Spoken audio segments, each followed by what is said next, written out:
Sebelumnya, Assalamualaikum warahmatullahi wabarakatuh.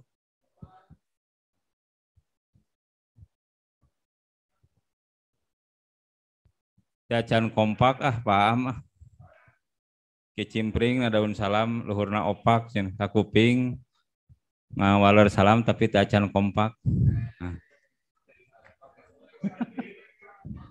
Wiyani Assalamualaikum warahmatullahi wabarakatuh.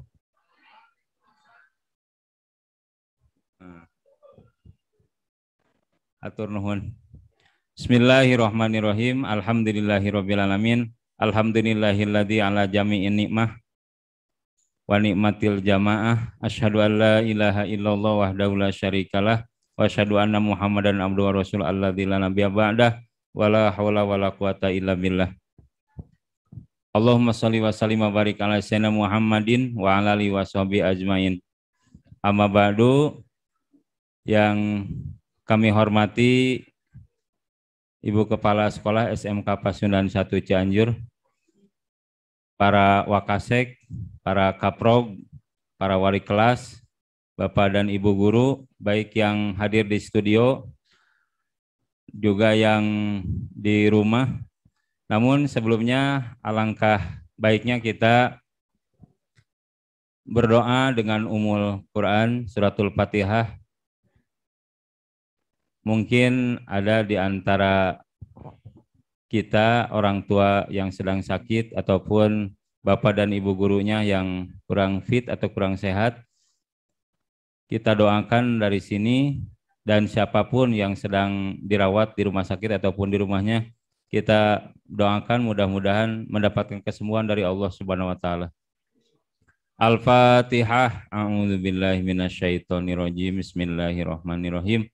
Alhamdulillahirabbil alamin arrahmanirrahim maliki yaumiddin iyyaka na'budu wa iyyaka nasta'in ihdinas siratal mustaqim siratal ladzina an'amta 'alaihim ghairil maghdubi 'alaihim waladdallin amin amin ya rabbal alamin. Dan mudah-mudahan berkahnya untuk kita semuanya ya, disehat walafiatkan dan dilancarkan sampai akhir nanti IHT-nya. Baik, Bapak dan Ibu guru, sebelum ke materi, saya juga punya yel-yel ya Bu Yani ya. Tadi Bu Yani yelnya begitu penuh gairah. Tapi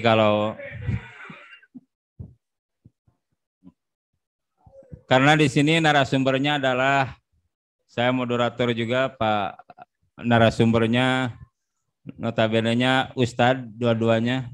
Ini Pak Ustadz Uril, Ustadz Lisep Rohimat, dan saya Udan. Bapak Ibu guru mohon lihat dulu ke depannya Bu, Bapak. Ini yal-yal dulu biar kita sebelum ke materi kita bisa fokus ya. Pak Am silakan lihat ke sini Pak Am. Kodenya ketika saya sebutkan IHT SMK Pasundan 1 Cianjur, Bapak dan Ibu jawabnya begini, Bapak Ibu guru. Gayanya begini. Ketika saya sebutkan IHT SMK Pasundan 1 Cianjur, fokus, bahagia, dan tetap ceria. Ya, siap. Bisa ya, paham ya? Coba tes. Ini saya tes Pak Yana ya. Siap. IHT SMK Pasundan 1. Fokusnya begini. Bapak Ibu gini, fokusnya fokus, bahagia, dan tetap ceria. Fokus, bahagia, dan tetap ceria. Ceria welahnya. Siap. Kodenya siap, Bapak Ibu guru. Mudah-mudahan ini jadi doa ya. Kita tetap bahagia. Siap. IHT SMK Pasundan 1. Bahagia dan tetap ceria. Sekali lagi biar kompak ya. Mudah-mudahan jadi doa dan dijawab oleh Allah ya. IHT SMK Pasundan 1, fokus, bahagia, dan tetap ceria. Yang di rumah mengikuti ya. Baik, untuk materi selanjutnya tentang kerangka kurikulum, karena ini adalah merupakan salah satu ruhnya Di dalam pembelajaran kita hanya untuk sekarang ada perubahan-perubahan karena memang bukan KTSP lagi atau kurtilas, tapi akan menuju kepada KOS ya, kurikulum operasional sekolah. Nah, bagaimanakah kerangkanya? Insya Allah nanti disampaikan oleh Uril ya, Ustadz Lisep Rahimat. Silakan Pak Uril untuk memaparkannya bagaimanakah kurikulum yang terbarukan tersebut. Bagi yang di rumah silakan untuk menyimak dengan baik. Mudah-mudahan ini menjadi ibadah kita ya kepada Allah Subhanahu wa taala, karena ibadah itu tidak hanya salat dan ngaji saja. Tapi menggali ilmu dan mencari ilmu juga adalah merupakan ibadah kepada Allah Subhanahu wa taala. Silakan kepada Pak Uril ya. Assalamualaikum warahmatullahi wabarakatuh.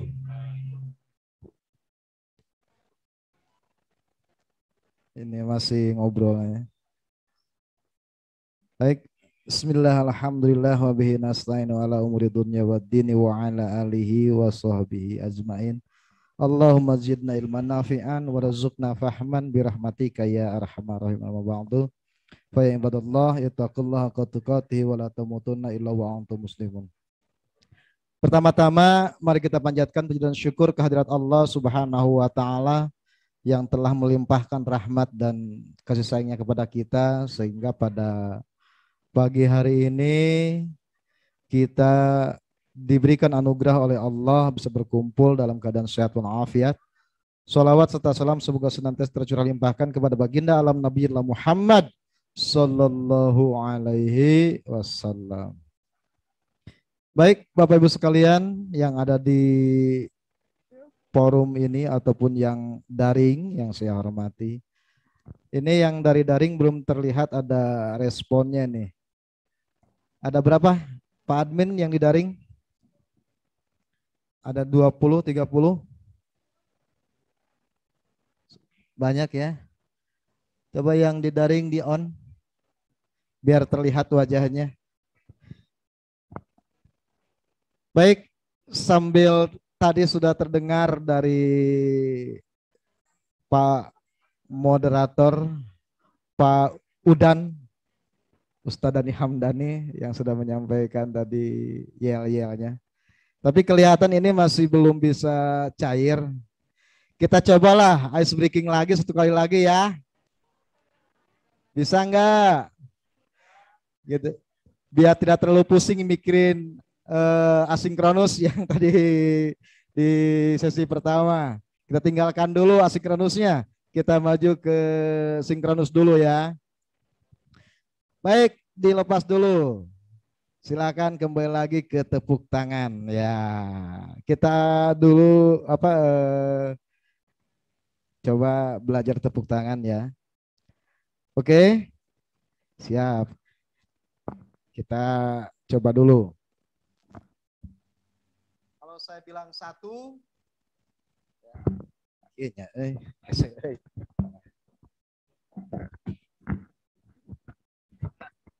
anjing meser lah.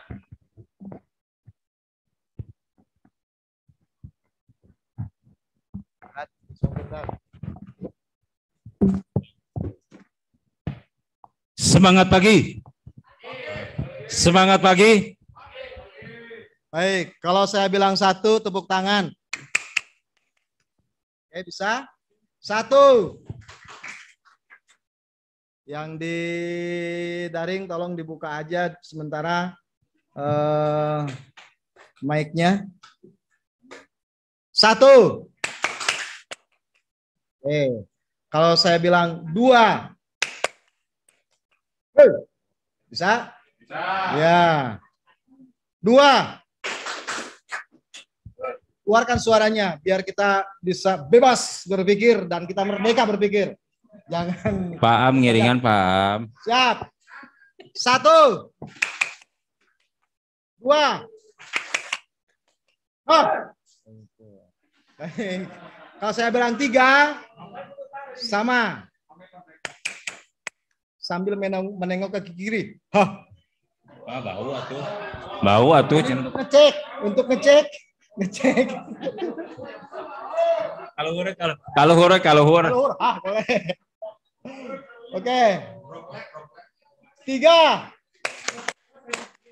Oke. Mulai dari awal. 1, 2, 3. Oke, terima kasih. Terima kasih ya. Terima kasih. Uapnya mengebul kelihatan. Baik, terima kasih yang daring. Ada Pancu, ada siapa lagi itu? Pak Dahlan Suhendar, Pak Tata, Bu Sari terlihat.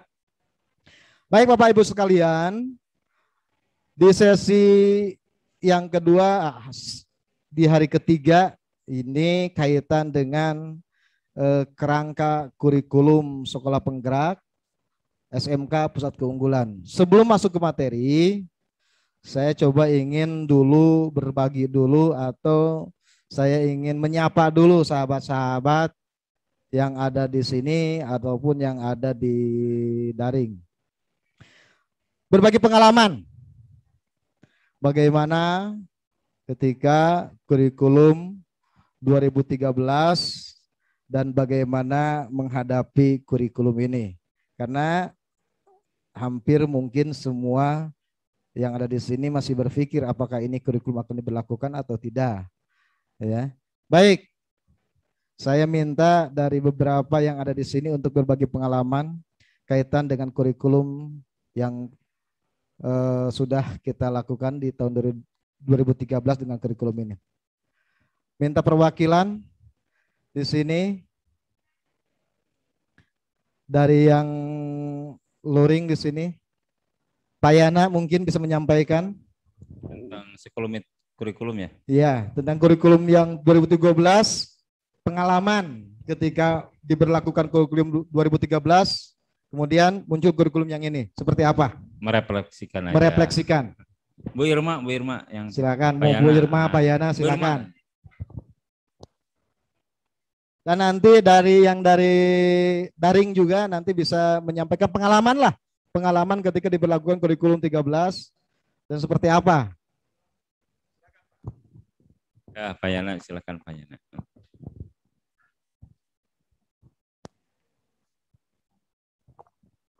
Oke, Assalamualaikum warahmatullahi wabarakatuh. Sedikit pengalaman mungkin tadi ya sesuai pertanyaan. Jadi untuk kurikulum mana Pak? 2013. Ya boleh dibilang kurikulum 2013 memang agak sedikit membuka wawasan kita, sebetulnya sudah mengarah ke sini gitu ya. Salah satunya dengan kegiatan student centrisnya gitu kan salah satunya ya. Nah, jadi guru dituntut bagaimana caranya supaya tidak terlalu banyak ceramah, tidak terlalu istilahnya super power lah gitu, terjadi narasumber teuing gitu. Tapi bagaimana caranya supaya si konsep materi tersebut bisa ditemukan oleh anak sendiri. Itu mungkin. Kalau yang sekarang ya saya juga belum tahu ya karena kita baru IHT. Cuma mungkin di sini membaca sekilas tadi mengenai ya pemateri-pemateri sebelumnya, pembelajaran yang sesuai dengan kodrat salah satunya, kodrat alam dan juga kodrat zaman. Nah itu. Nah yang jadi pertanyaan justru buat saya ya istilahnya kalau boleh disimpulkan kan berarti pembelajaran yang tidak dipaksakan dan merdeka teh apaan. Nah gitu. Cuma permasalahannya yang jadi pertanyaan implementasinya atau teknisnya seperti apa? Ya, kalau tadi dibilangkan kumaha carana yang padi tumbuh saja seperti padi, tidak jadi jagung, tidak memaksakan untuk menjadi jagung gitunya. Nah, apakah maksud di sini itu si siswa memilih pelajaran sendiri atau bagaimana gitu ya? Tapi kalau misalnya memang seperti itu, kenapa ada struktur kurikulum gitu kan ya? Nah itu kan ongkoh tong dipaksakan, tapi tetap matematika ke 24 jam. Ya, kemudian bahasa Indonesia harus sekian jam. Kalau begitu kan merdeka tapi belum merdeka gitu. Nah ini mungkin implementasinya seperti apa? Apakah mungkin nanti di penilaian? Nah itu kan kita tidak tahu gitu ya. Ya mungkin sekalian saja nanti untuk membuka wacana kita. Itu saja mungkin Pak. Ya, tur nuhun. Assalamualaikum warahmatullahi wabarakatuh. Terima kasih Pak Yana dari ungkapan hati ya. Dan emang semuanya masih bertanya-tanya. Dari ibu-ibunya. Pak Am mau silakan. Pak Am, silakan Pak Am. Gambaran. Bagaimana Pak Am ketika KTSP diberlakukan kemudian muncul kurikulum 13. Silakan Pak Am. Ini sebagai guru saya juga ini yang paling Pak Am, udah Pak Am. Pak Am. Ayo Pak Am, ayo Pak Am. Dipoto, dia dipoto.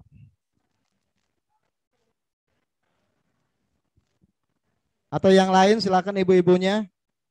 Pengalaman ketika muncul kurikulum 13 seperti apa dan sekarang muncul lagi kurikulum yang baru diwacanakan. Atau teman-teman yang ada di daring.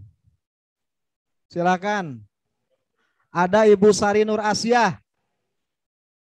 Silakan Bu Sari.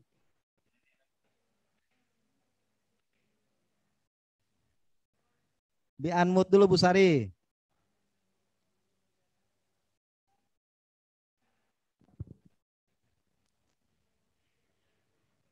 Ya Bu Sari, terdengar Bu Sari? Halo. Ya, silakan Bu Sari. Bagaimana pengalaman Ibu ketika kurikulum 13 diberlakukan dan sekarang muncul wacana kurikulum baru? Masuk gak Pak suaranya? Masuk. Oh iya. Assalamualaikum warahmatullahi wabarakatuh. Sebelumnya kurikulum 2013 memang kata Pak Yana tadi membantu guru untuk lebih tidak capek mungkin ya, karena di sini guru jangan berperan terlebih dalam. Jadi bagaimana seperti metode inquiry itu kan menemukan sendiri.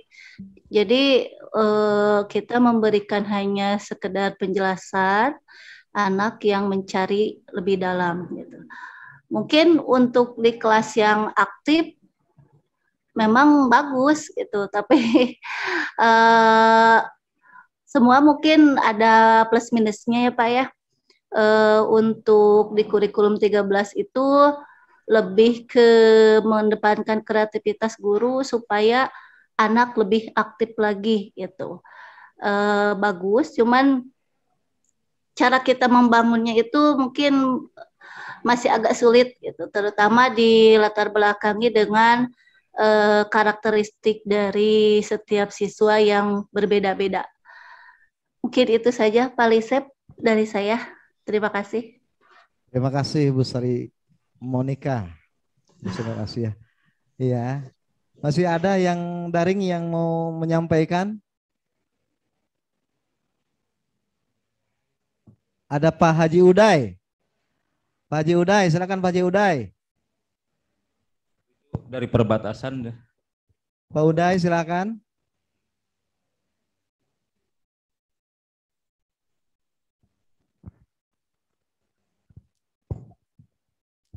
Pak Uday, belum di-unmute Pak Uday.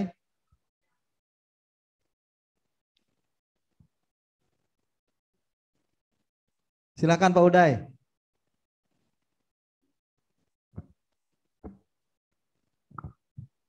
Ya baik, kalau tidak ada lagi yang menyampaikan, saya akan sedikit mengulas kaitan dengan kurikulum sekolah penggerak dan SMK sebagai pusat keunggulan.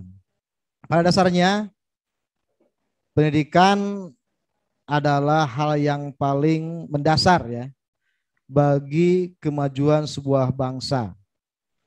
Karena tentu saja kita yang sekarang menjadi Bapak Ibu guru pernah mengalami beberapa kurikulum. Contoh ketika kita waktu di SD Pak Yana kurikulum naonnya tahun 84 CBSA, masih CBSA, cul budak sina anteng, CBSA, cara belajar siswa aktif. Sebenarnya dari kurikulum CBSA sampai sekarang ini yang menjadi pusat atau subjek adalah objek adalah siswa gitu kan. Tetap Karena tadi disampaikan oleh Ibu Yani kaitan dengan sekolah yang memerdekakan, bahwa kita itu harus menghidmah kepada siswa. Menghamba kepada siswa. Apa yang siswa inginkan, baik dari kodrat alam maupun kodrat zaman, kita harus mengikutinya. Sebenarnya gitu kan. Sementara kita hari ini, ya maaf mungkin saya dan kawan-kawan sekalian masih berpikir bahwa siswa teh kudu jadi kumaha urang. Tanpa berpikir bahwa dia itu memiliki kodratnya masing-masing. Kullu mauludin yuladu alal fitrah. Setiap yang lahir itu memiliki fitrahnya masing-masing. Jadi gitu kan. Fitrah anak jangan dirubah oleh kita. Karena dia itu punya fitrahnya masing-masing. Nah yang jadi pertanyaan Pak Yana tadi itu kan, mungkinkah gitu kan, harapannya seperti itu harapannya. Tapi ketika dalam implementasi tentu ada sedikit perubahan. Karena mau tidak mau dengan kurikulum 13, baik sekali kurikulum 13 itu gitu kan. Tetapi dalam implementasi karena emang ya berbagai hal yang emang harus dibenahi. Maka dari itu nih kurikulum sekolah penggerak dan SMK Pusat Keunggulan pun mengharapkannya seperti itu gitu kan, mengharapkannya. Tapi dalam implementasinya kita lihat nanti seperti apa. Karena ini adalah bagian dari sistem gitu kan. Yang namanya sistem itu harus dibangun. Bangun sistem dulu, kemudian siswanya disiapkan untuk menjadi apa yang diharapkan dalam kurikulum sekolah penggerak ini. Kemudian kurikulum ini bersifat dinamis. Sehingga selalu dikembangkan seiring dengan kebutuhan perkembangan zaman. Atau kalau Ki Hajar Dewantara itu termasuk karena kodrat zaman. Kodrat zaman. Saya teringat apa yang disampaikan oleh Pak Ade Sopian kemarin. Ini kita bisa mengambil hikmah dari COVID-19. Ini akselerasi teknologi gitu kan. Ini langsung lompat. Gitu kan? Langsung lompat. Semestinya ini pembelajaran seperti ini mungkin 10 tahun yang akan datang. Kalau dalam keadaan normal gitu kan. Atau 20 tahun yang akan datang. Kita tidak terbayang kita bisa melakukan pembelajaran dengan daring. Ya. Tapi dengan COVID-19 Allah memberikan sinyal kekuasaannya dan Allah pun memberikan ilmu kepada umat manusia untuk mengembangkan teknologi. Dan sekarang terjadi. Kemudian pembelajaran dengan kurikulum sekolah penggerak dan sekolah pusat keunggulan ini merupakan penerjemahan dari visi misi Presiden, yaitu mengembangkan reformasi sistem dari pendidikan. Ya, ini Pak Admin tolong dibuka untuk artikelnya.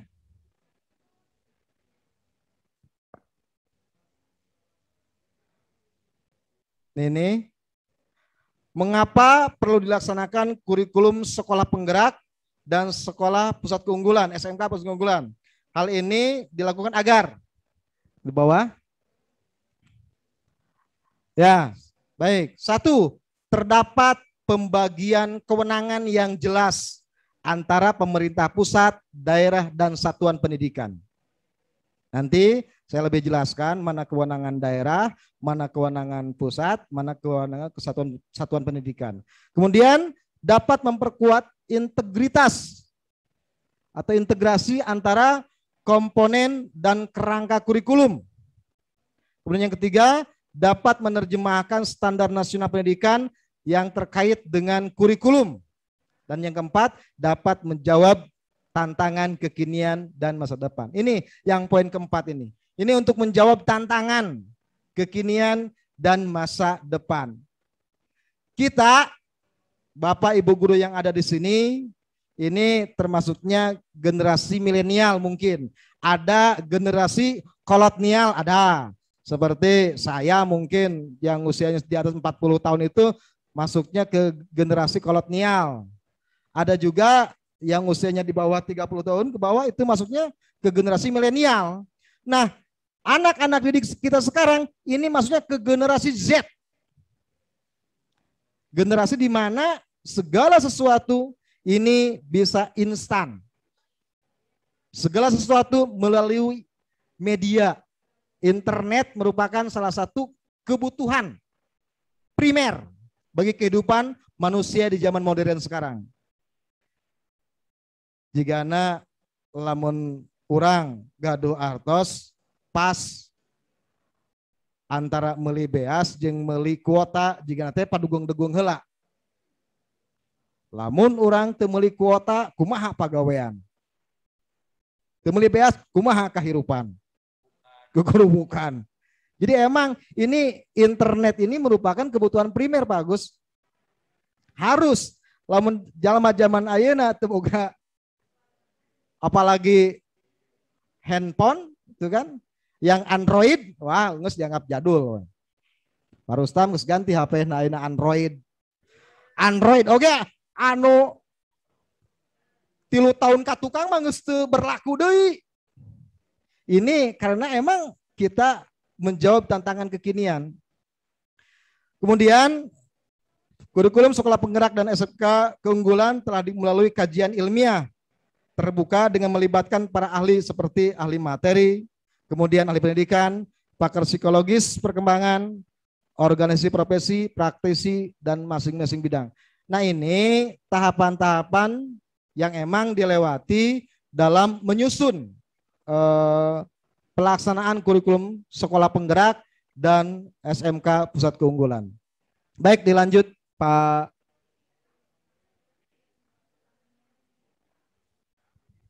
Ya.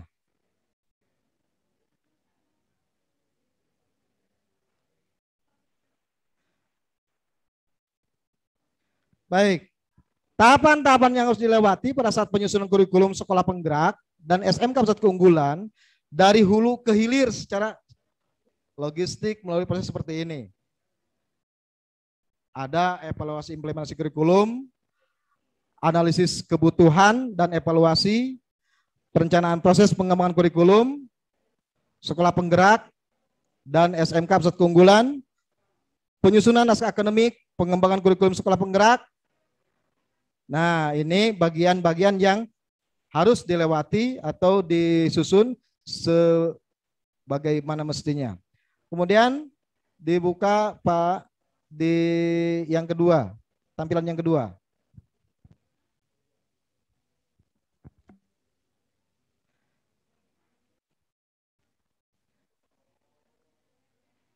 Baik Bapak Ibu sekalian, kerangka kurikulum sekolah penggerak ini pada IHT SMK 01 Cianjur. Slide-nya Pak. Yang satu lagi.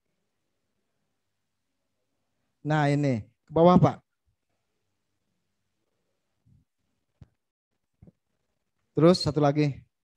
Baik, sudah. Bagaimana kerangka yang disiapkan pemerintah untuk pembaruan pembelajaran ini? Kemudian ya itu pembelajaran dengan paradigma baru diorganisir berdasarkan kerangka dasar kurikulum dan struktur kurikulum yang sesuai dengan mencapai profil pelajar Pancasila. Yang menjadi acuan sekarang mungkin agak berpikir berbeda Pak Yana, mungkin ketika kurikulum 13 ada KIKD. Sekarang sudah tidak ada lagi KIKD. Yang ada adalah capaian pembelajaran. Kemudian ada juga sekarang ada profil pelajar Pancasila yang sudah disampaikan dan nanti akan diperjelas oleh Bu Yulia.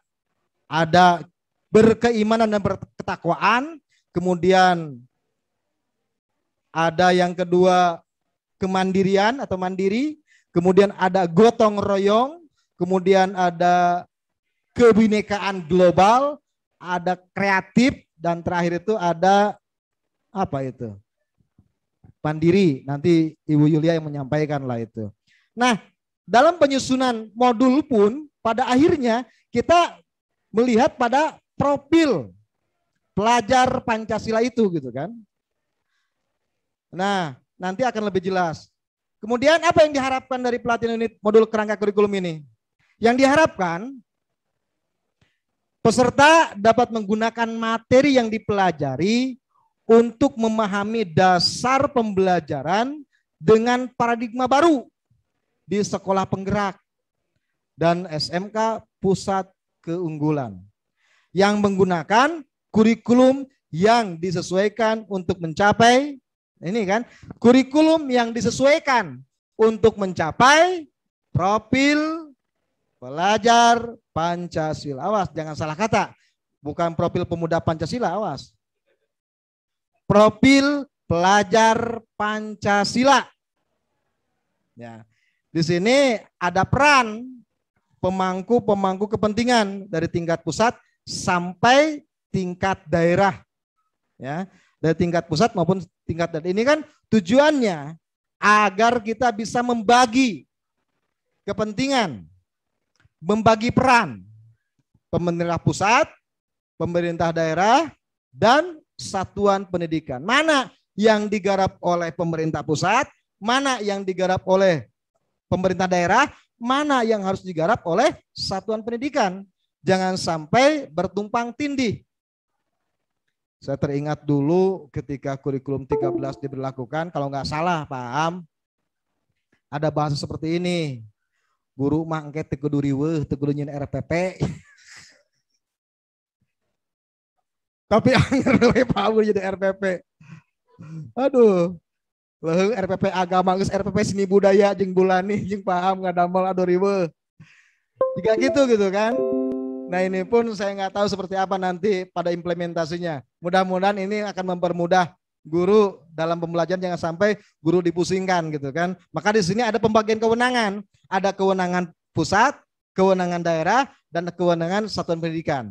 Nah kewenangan satuan pendidikan mungkin nanti ada diberikan kewenangannya juga kepada bapak dan ibu guru mata pelajaran. Baik, jadi ada pembagian kewenangan. Kemudian ini capaian dari modul ini, nanti ada kerangka dasar kurikulum, nanti juga akan disampaikan profil pelajar Pancasila, terus juga ada struktur kurikulum, dan di akhir ada prinsip pembelajaran dan asesmen. Baik. Nah, dilanjut Pak Haji ke bawah.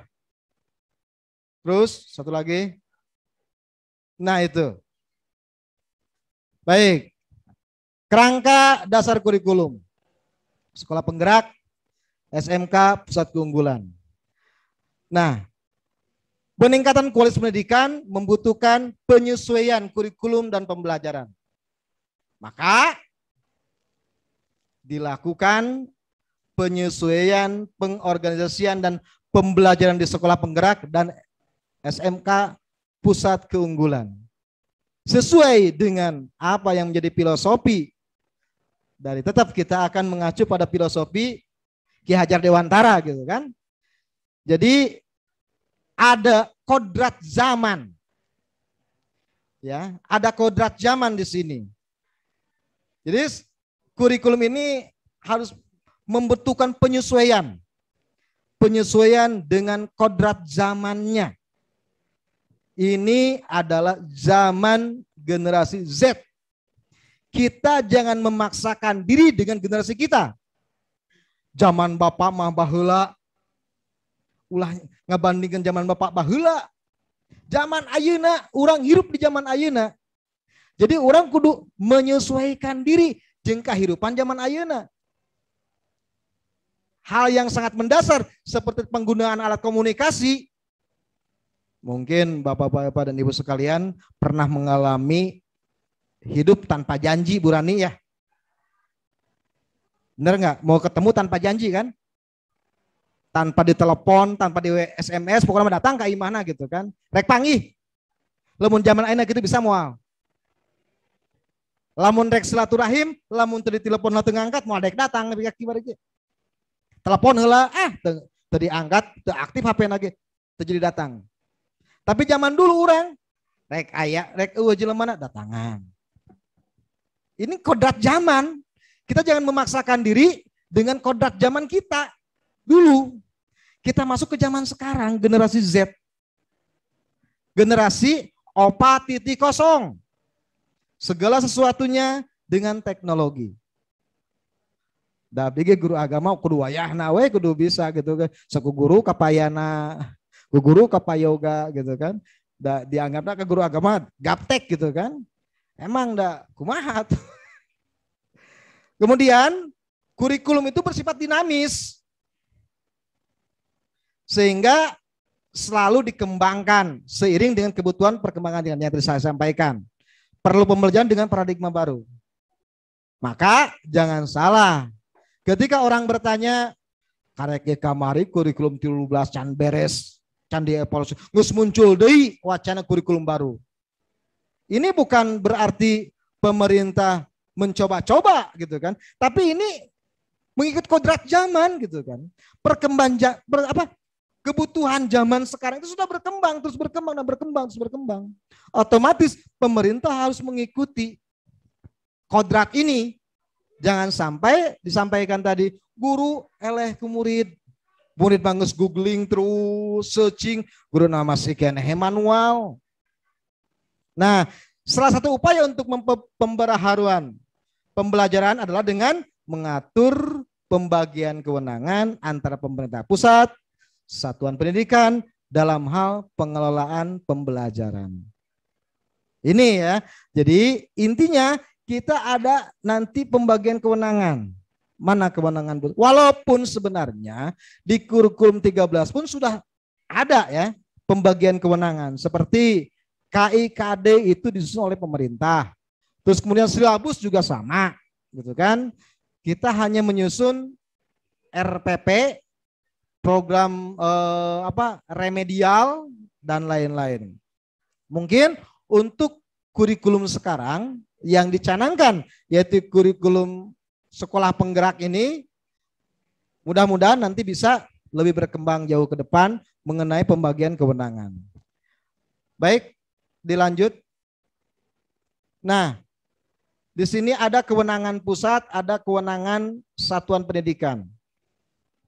Bapak Ibu bisa melihat di sini kewenangan pemerintah pusat memiliki kewenangan untuk menetapkan struktur kurikulum ditentukan oleh pemerintah pusat. Kemudian profil pelajar Pancasila ditentukan oleh pemerintah pusat. Capaian pembelajaran juga ditentukan oleh pemerintah pusat. Prinsip pembelajaran dan asesmen juga ditentukan oleh pemerintah pusat. Mana yang jadi kewenangan satuan pendidikan? Di sini setiap satuan pendidikan memiliki kewenangan untuk menyusun visi dan misi, tujuan sekolah, kebijakan sekolah terkait kurikulum, pembelajaran, serta asesmen mengembangkan kurikulum operasional dan yang menjadi kebijakan tentang pembelajaran di tingkat satuan pendidikan. Ini ya.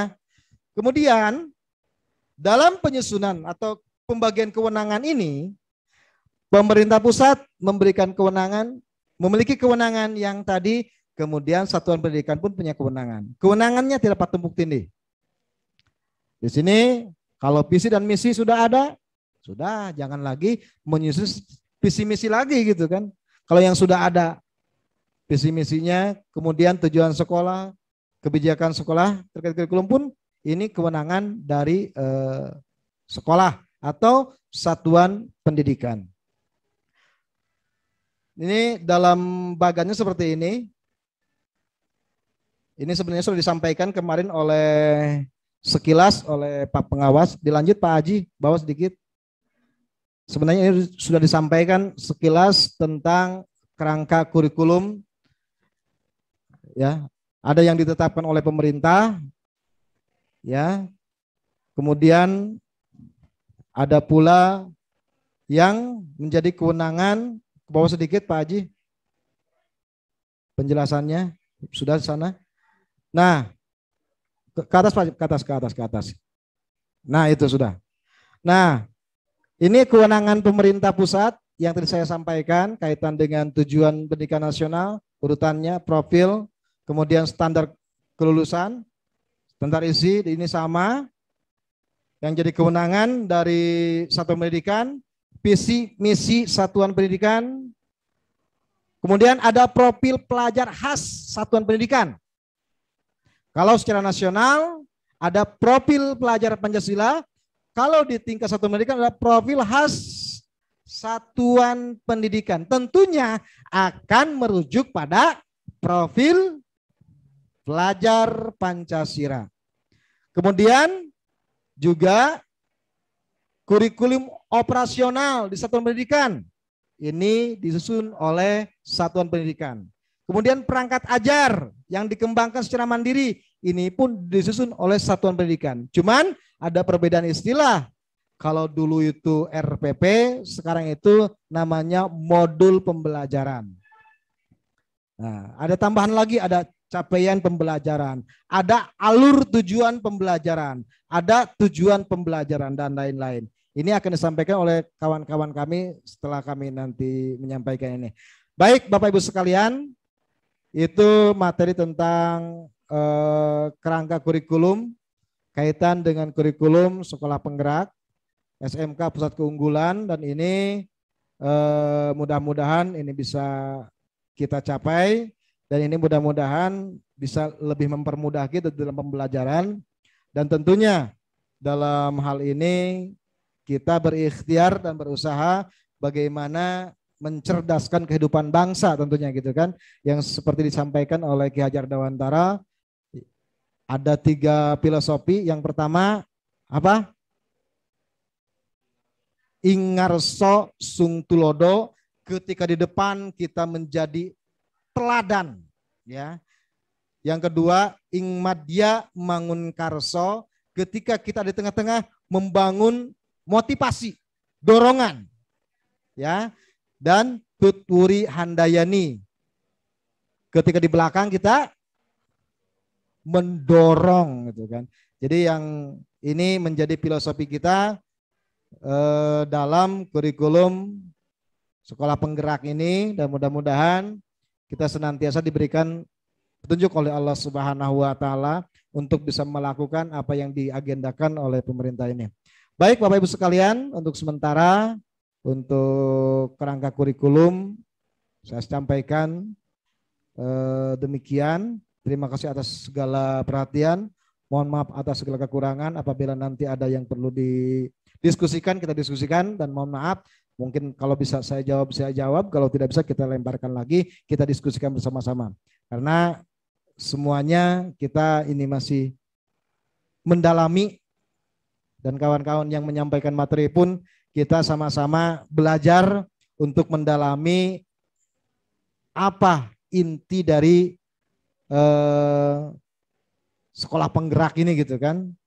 Sehingga kita bisa lebih paham, dan mungkin kawan-kawan sekalian, Bapak-Bapak Ibu sekalian merasa pusing dan lain-lain, mungkin kami lebih pusing ketika ikut pelatihan selama 10 hari kita dituntut untuk mendengarkan sinkron dan asinkronus.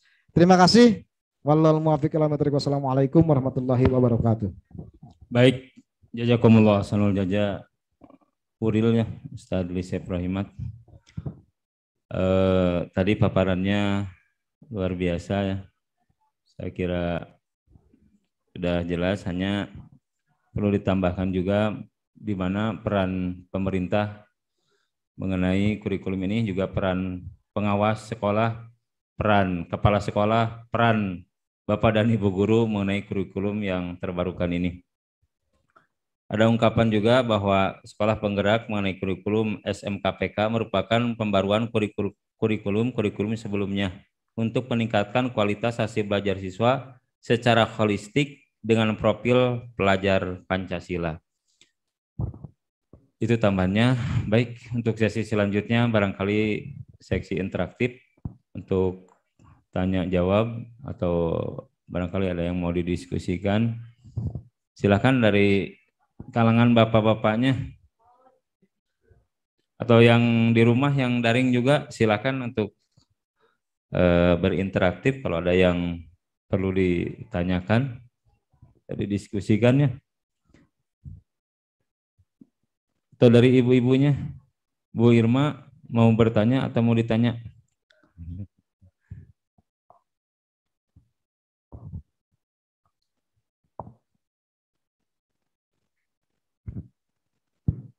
Ya, baik kalau nggak ada yang bertanya Tad.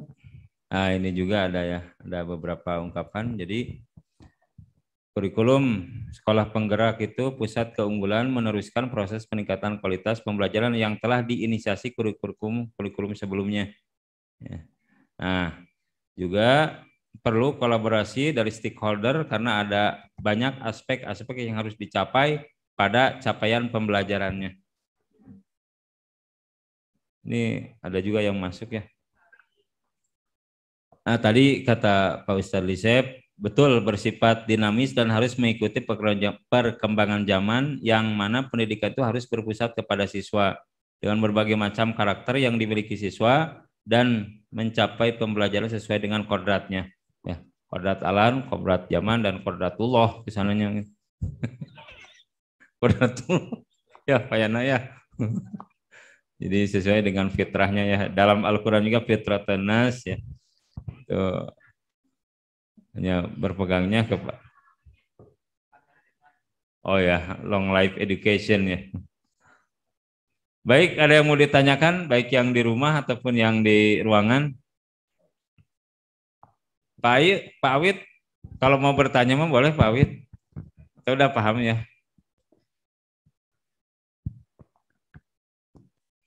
Oh, kolom chatnya. Ya, kolom chat apa? Ada yang masuk nggak di kolom chat? Di sini nggak ada. Baik, dari Pak Buntin. Oh, iya, Mohon silakan. maaf, mau bertanya tentang tadi dibahas satuan pendidikan diberikan kewenangan untuk mengembangkan kurikulum.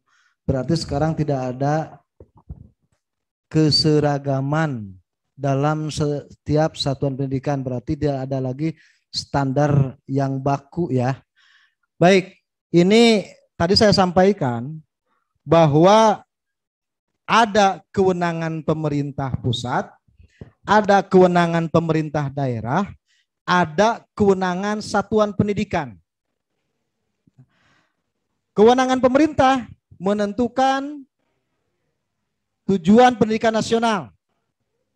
Tentu itu sudah menjadi kewenangan pemerintah untuk menentukan tujuan nasional pendidikan. Yang kedua, ini kaitan dengan struktur kurikulum. Ini ditentukan oleh pemerintah. Profil pelajar Pancasila pun ditentukan oleh pemerintah. Capaian pembelajaran, prinsip pembelajaran ditentukan oleh pemerintah.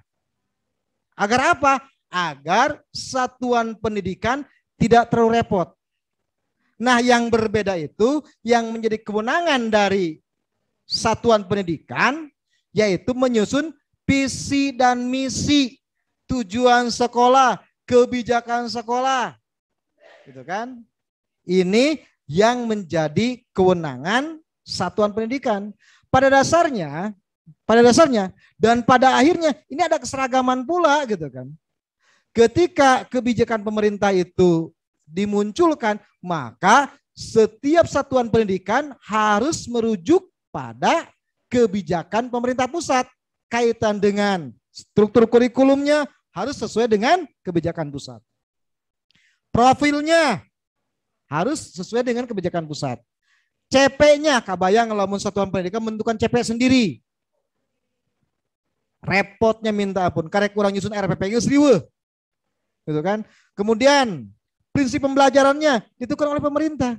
Kita hanya menyusun satuan pendidikan nih. Satuan pendidikan, visi misi satuan pendidikan apa? Kemudian profil khas dari satuan pendidikan apa?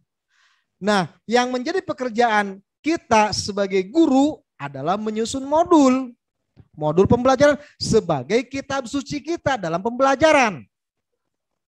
Sebagai lamun disebut kitab suci telah dipakai orang teh gitu kan. Ngan saukur kersatornya ke Pak Udin Hunggul gitu kan itu teh gitu kan. Telah dipakai, telah dibaca di kadang-kadang gitu kan. Kadang-kadang ganti tahun Hunggul orang mah gitu kan. Ampun apa ya nak. Gitu.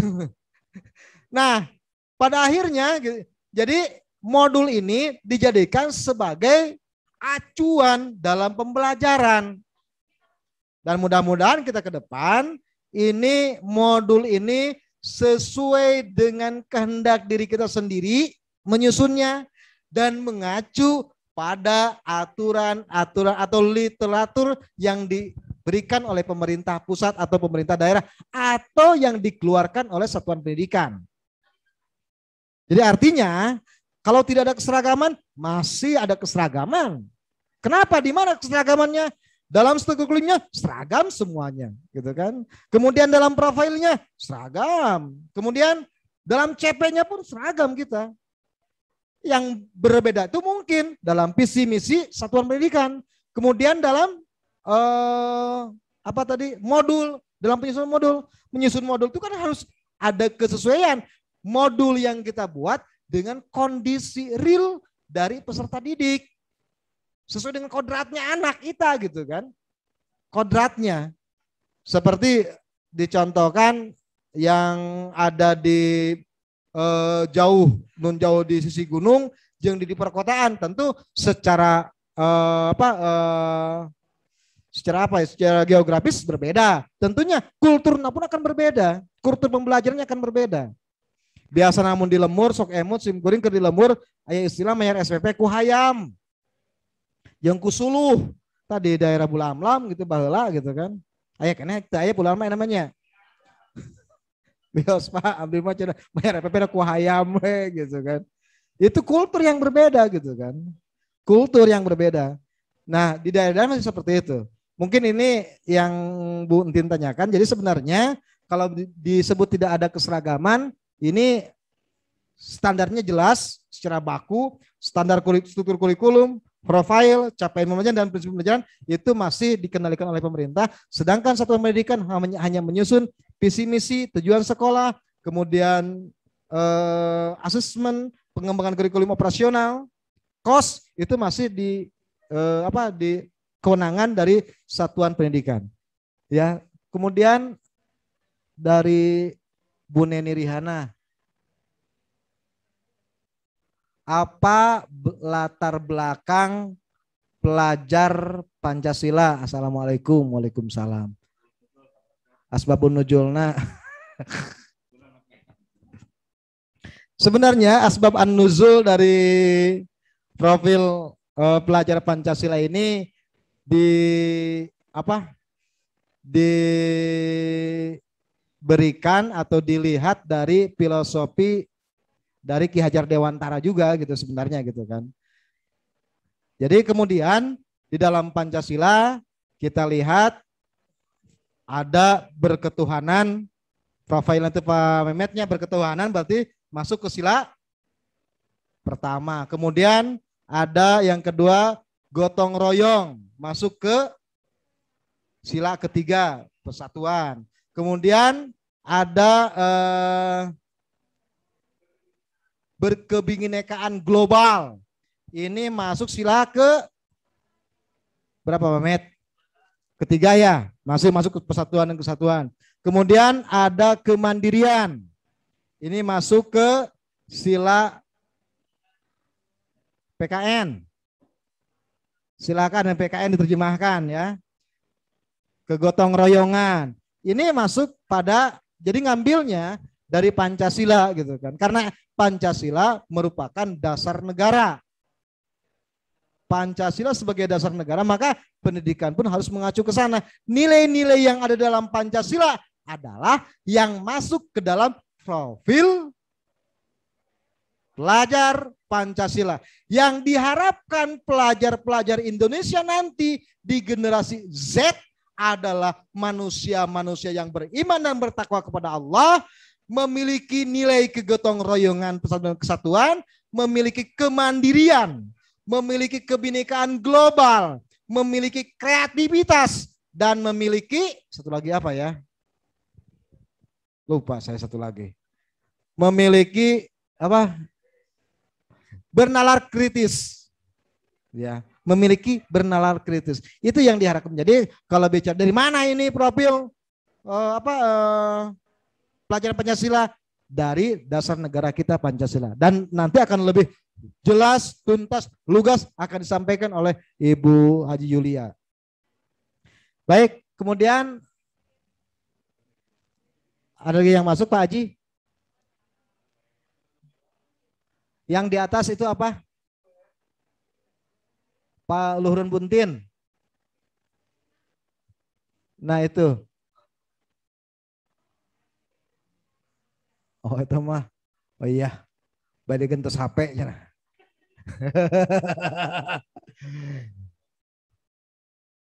Udah itu. Ke atas masih ada Pak? Ya nggak ada lagi ya. Baik Bapak Ibu sekalian, itu ya mudah-mudahan kita bisa berkembang dalam diskusi yang nanti di asinkronusnya nanti ada ada poin-poin yang perlu Bapak Ibu sampaikan. Jadi ada dua, ini bagaikan dua sisi mata pedang gitu kan. Yang satu kita belajar tentang sekolah penggerak SMK Pusat Keunggulan. Kemudian satu sisi kita belajar teknologinya gitu kan. Jadi ada dua sisi gitu kan.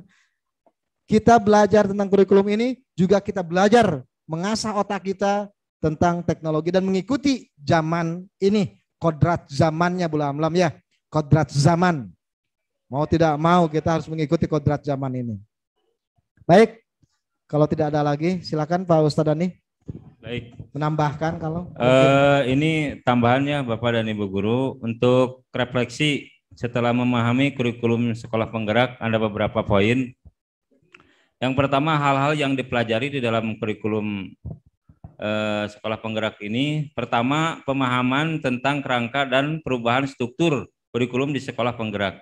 Kedua, adanya profil pelajar Pancasila. Ketiga, ada 5 prinsip pembelajaran. Nah, nanti diterangkan oleh narasumber yang lain ya. Terus yang keempat, 5 prinsip assessment. Pas saja itu ada 5 prinsipnya assessment itu ya. Terus hal-hal yang harus ditinggalkan atau dihindari. 1, pembelajaran tradisional. Seperti kolonial yang dulu ya. Primordial ya. Yang kedua, pemikiran tertutup dengan hal-hal yang baru. Ketiga, tidak mau berkolaborasi pendidik dengan peserta didik. Yang keempat, otoriter dalam mendidik. Nah itu yang harus dihindarkan ya. Dalam insya Allah. Baik, mungkin waktunya sudah ini ya. Sudah cukup. Kami mohon maaf, bukan kami yang paling bisa di depan ini. Tapi betul-betul ini mah hanya ditugaskan saja untuk berbagi. Hanya sharing aja. Kesempurnaan hanya milik Allah Subhanahu wa taala. Kami hanya mentransfer kembali, berbagi bersama Ibu dan Bapak, dan insya Allah nanti kurikulum yang sekarang sudah bisa dibuat dan dijalankan ya, bisa diimplementasikan karena ini juga belum ketuk palu sebetulnya ya, masih dalam pengolahan, hanya ada kisi-kisi yang sudah tergambarkan oleh kita. Baik, untuk menutup ini kita foto dulu bersama ya. Silakan gayanya disiapkan. Nah, yang di rumah dan juru fotonya silakan untuk mengambil actionnya. Silakan untuk difoto dulu sebelum live dari acara ini. Nanti ke materi yang selanjutnya. Yang kameranya mohon di on ya. Kameranya. Nah, pakai gaya.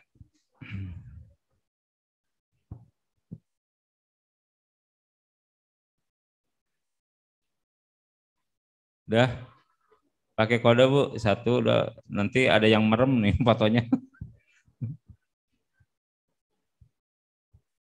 Ya, siap ambil gaya, silakan.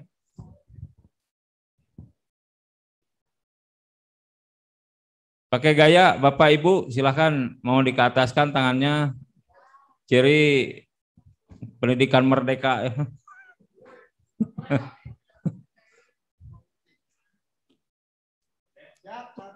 Ya, siap. 1, 2, 3. Kamera action. Siap. Sudah, Bu? Ya.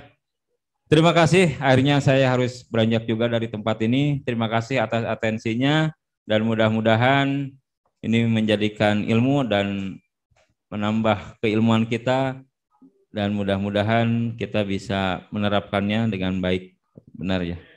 Terima kasih sekali lagi. Wallahul muwaffiq ila aqwamit thoriq. Billahi sabilil haq. Assalamualaikum warahmatullahi wabarakatuh.